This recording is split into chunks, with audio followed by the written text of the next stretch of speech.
આજે હું ઊંઘવાના તથ્યો વિશે વાત કરીશ। ઊંઘ એક દૈનિક પ્રક્રિયા છે કે જે રોજ રાત્રે 7 થી 9 કલાક લેવી જ જોઈએ। સમગ્ર રાત દરમિયાન તાજગી લાગે કે આજે નહીં ઊંઘાય, છતાંય અવિરત ઊંઘવું જ જોઈએ આપણે। 39% લોકો એ પુખ્ત લોકોએ ભલામણ કરેલ 7 કલાક કરતાં ઓછી ઊંઘ મેળવે છે। સરેરાશ વ્યક્તિ કેટલી ઊંઘ લે છે તે વ્યક્તિની ઉંમર પર આધારિત હોય છે। હંમેશા આદર્શ રીતે આપણે અલાર્મ ઘડિયાળનો ઉપયોગ ન કરવો જોઈએ।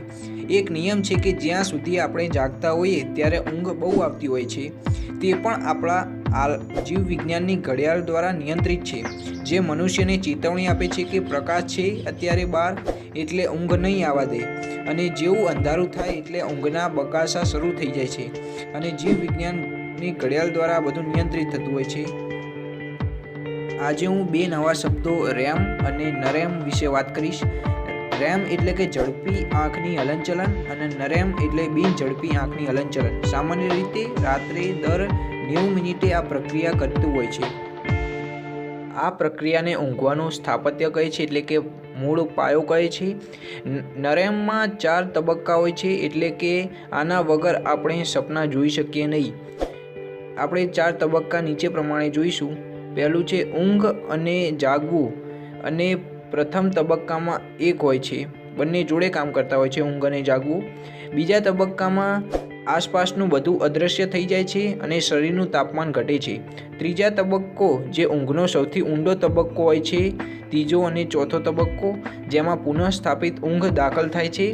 ત્રીજા અને ચોથા તબક્કામાં વૃદ્ધિ અને વિકાસના હોર્મોન્સને મુક્ત કરે છે, લોહીનું દબાણ ઘટતું જાય છે અને શ્વાસ ધીમો બની જાય છે।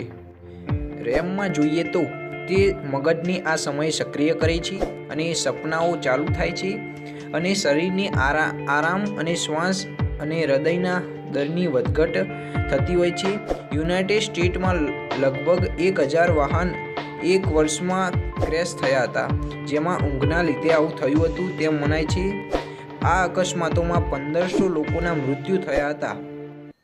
અનિદ્રાની વાત કરીએ તો અનિદ્રા એ ડિસઓર્ડર છે જે વ્યક્તિને ઊંઘે ઉઠાવવાનું, ઊંઘમાં રહેવું અને ઊંઘની આસપાસ રહેતા અટકાવે છે। કોઈ પણ એક વ્યક્તિ એક વર્ષમાં લગભગ 40% અનિદ્રામાં હોય છે। રાત્રે ભય દ્વારા વર્ગીકૃત થયેલ કાર્યો જેવા કે ચીસો, વાત, ગભરાટ, રાત્રે ચાલવું, થ્રેસિંગ અને લાત એક જ વ્યક્તિઓમાં જોવા મળે છે। રાતનો ભય સામાન્ય રીતે 6 વર્ષની ઉંમર સુધી જ હોય છે। વિશ્વમાં 18% લોકો ઊંઘમાં ચાલતા હોય છે, જેમાં સૌથી વધુ છોકરાઓ ઊંઘમાં ચાલતા હોય છે, છોકરીઓ ઓછી સંવેદનશીલ હોય છે। આપણે કઈ રીતે રાત્રે સારી રીતે સૂઈ શકીએ, તો તે માટે આપણે કોફી, દારૂ અને નિકોટિન અને કસરત એ તમારા ઊંઘવાના સમય પહેલાં ન કરવી જોઈએ, જેથી આપણે સારી રીતે ઊંઘી શકીએ। एक वीडियो बनाने में बड़ी मेहनत लगती है और आपके एक लाइक की बड़ी कीमत है।